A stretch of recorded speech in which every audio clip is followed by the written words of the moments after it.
दो राज्यों में प्रधानमंत्री मोदी की चुनावी जनसभा। छत्तीसगढ़ के बस्तर में प्रधानमंत्री मोदी ने रैली की।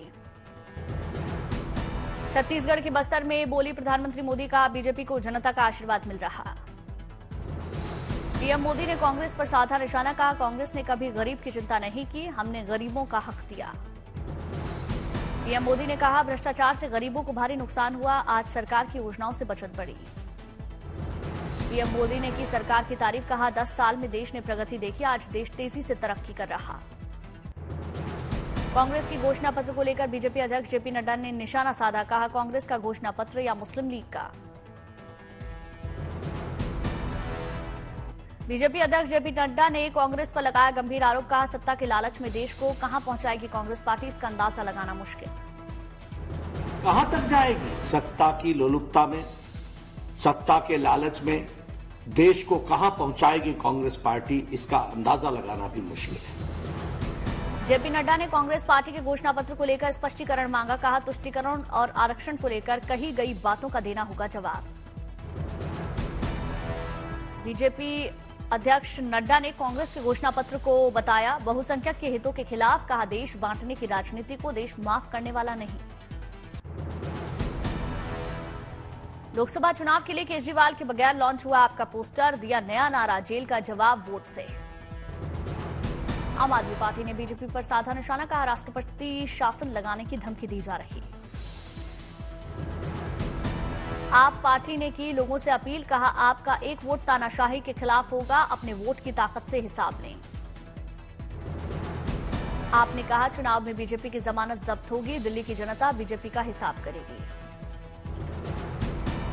आपने भरी हुंकार। कहा, यह चुनाव अब आंदोलन बन गया। आम आदमी पार्टी नेता संजय सिंह ने शराब घोटाले को लेकर प्रेस कॉन्फ्रेंस की, बीजेपी पर गंभीर आरोप लगाए। संजय सिंह ने बीजेपी को बताया भ्रष्टाचारी पार्टी का। बीजेपी ने 6 कंपनियों से 600 करोड़ रुपए का चंदा लिया। चुनावी बॉन्ड को लेकर भी संजय सिंह ने बीजेपी पर लगाया आरोप। कहा, इलेक्टोरल बॉन्ड के नाम पर घोटाले हुए, नियमों में बदलाव हुआ, टैक्स में छूट दी गई। इलेक्टोरल बॉन्ड के नाम पर यह घोटाला, यह भ्रष्टाचार हुआ, नियमों का बदलाव किया गया, हजारों करोड़ की टैक्स की छूट दी गई। संजय सिंह ने इलेक्टोरल बॉन्ड पर फैसले को लेकर सुप्रीम कोर्ट का धन्यवाद किया। कहा, कोर्ट के आदेश के बाद ही हो सका इतना बड़ा खुलासा। पूर्णिया में बतौर निर्दलीय उम्मीदवार उतरे मैदान में पप्पू यादव ने बीमा भारती के खिलाफ प्रचार में ताकत झोंकी। कहा, जनता और सभी कांग्रेसी मेरे साथ। कोई नहीं, सब कांग्रेस के साथ है। अध्यक्ष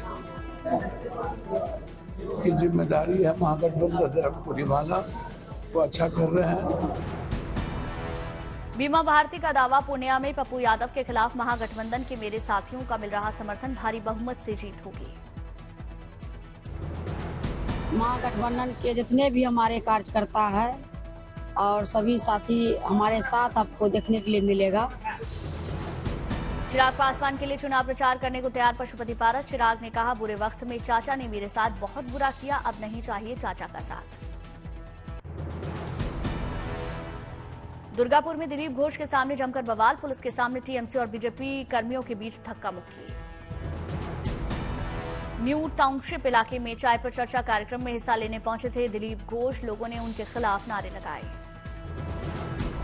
प्रदर्शनकारियों ने कहा, दिलीप घोष से मांगना चाहते थे 10 साल का हिसाब। दिलीप घोष ने कहा, जबरन हंगामा करने आए थे लोग। दुर्गापुर लोकसभा से बीजेपी के उम्मीदवार दिलीप घोष पूर्व क्रिकेटर कीर्ति आजाद टीएमसी से उनके खिलाफ चुनाव लड़ रहे। लॉकेट चटर्जी की कार पर हमले को लेकर बोले बीजेपी नेता प्रदीप कुमार दास। कहा, हार के डर से टीएमसी करा रही है हमले।